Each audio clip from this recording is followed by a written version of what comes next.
In this session, we're going to adjust our equipment and think about the placement of the tasks that we perform at work. One of the first, most important thing is with that arm still supported by that armrest at a 90, that your arm stays by your side as you operate the mouse. This is so essential to good ergonomics. What we find often is people are extending their arm out in a reach, reaching down. You want to have your arm supported by an armrest and be able to operate the mouse using your entire arm, kind of sharing the load of operation.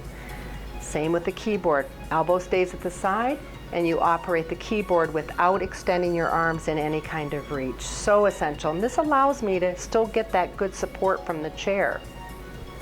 The next thing you want to evaluate is the placement of your monitor. Ideally, if you have two screens, you create a primary screen, and that would be right in front of you and approximately an arm's length. The screen should also have the top of it be slightly below your eye level so that when you look at it, you're able to look down, and looking down allows your eye to not fatigue as much and it tears, so it will be more comfortable for viewing. So primary screen aligned, secondary screen just to the side. If you're right-hand dominant, you want to consider where you're putting your writing tasks. More and more people are writing less and less, but if you're writing extensively, you want to have that on your immediate right side so that you're not having to twist and reach to a non-dominant side to engage your writing surface. The telephone you want to have in close reach.